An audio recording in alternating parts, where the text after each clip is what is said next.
ka, lalakad na kami.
So ito guys, nandito na sila mismo sa may harap ng bulwagan ng lungsod ng Pasay.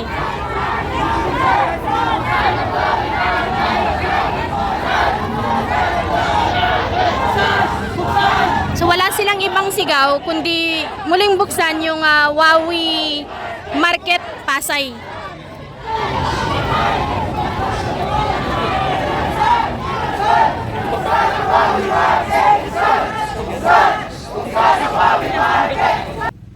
Paano po masusolusyonan? Paano po makakarating kay Mayor yan? Eh, ilaran nyo na kagad kami rito. Eh, kailangan doon ang tanggapan. Doon natin dadalo yung problema. Tama. Eh, kayo nagbigay ng problema eh. Kayo nagtagdag ng problema. Hindi ba? Alam naman natin ang batas. Ano po, bigyan nyo ba ng pansin? Maraming salamat po. Maraming salamat. Para matawa ng maninita! Ipaglaban! Ipaglaban! Para matawa ng maninita! Ipaglaban! Ipaglaban!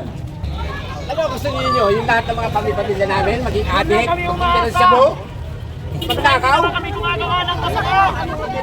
Kami nag-aanap buhay. Ano kurso ang dapat namin gawin? Marangal po ang hanap buhay! Ng mga vendors! Kung babalik po sila sa bangketa, ay titikitan nyo lang at huhulihin! May maayos silang pwesto, pero pinapasara!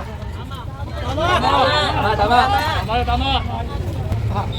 Hindi tayo mga ibang nasyon, taga rito po tayo sa Pilipinas. Dapat patas nyo yung pagtingin. Kami ng bukas dyan, o guys?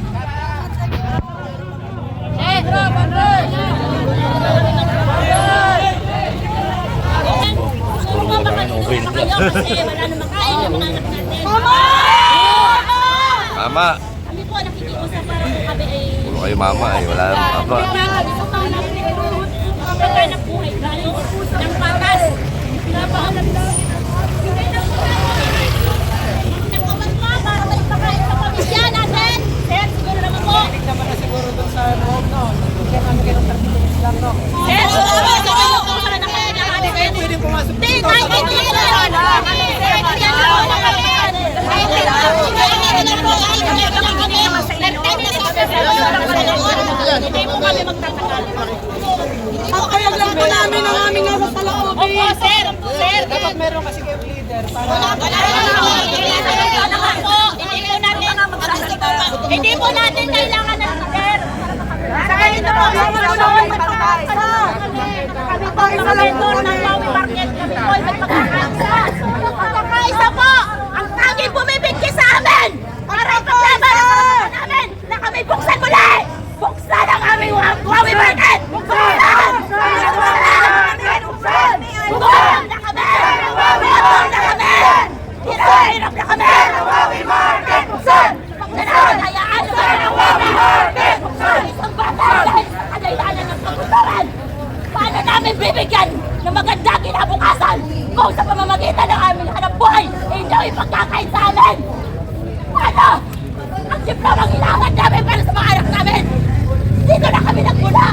Dito na kami malumamatay. Sa pamamagitan ng aming pagtitindahan, ito na ipamamahal pa namin sa aming mga anak. Kaya sana, ang hiling namin, pakinggan niyo kami. Boses ng mahihirap.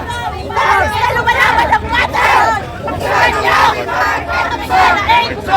Nalain namin na sana. Pakinggan kami. Ang ating puti sa Mayor. Mayor Emmy Calixto. Parang awan ko na po. Usapin nyo naman kami. Kung ano ang plan sa amin. Kailangan na po kami.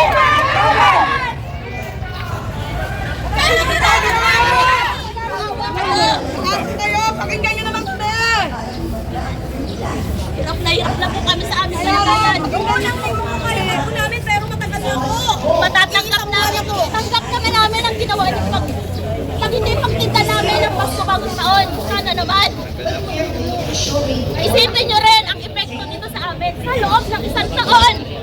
Pasko bagong taon lang kami bumabawi para kumita. Pero anong ginawa niyo sa amin? Kita nga kayo sa atin.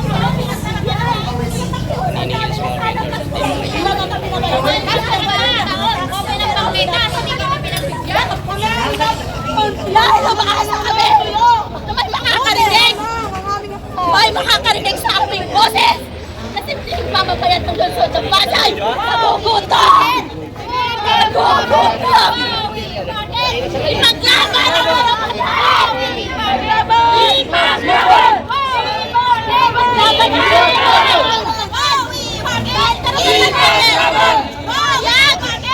Ipaglaban!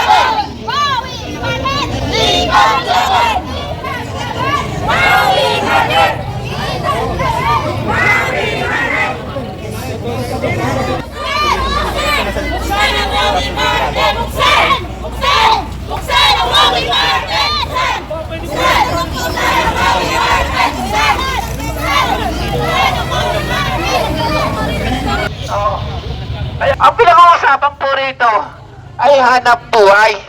Bakit po tayo kailangan maghanap buhay? Upang buhayin ang ating pamilya.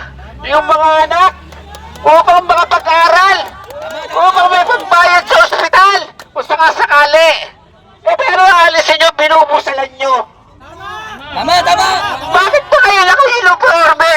Para saan po ba yan? Di mo ba? Sa amo nila! Para po sa mamamayan, hindi po sa ilang tao. Naku po, Diyos ko po naman. Pagpalain naman kayo, God bless naman. Hindi naman po yata tama ito. Hindi po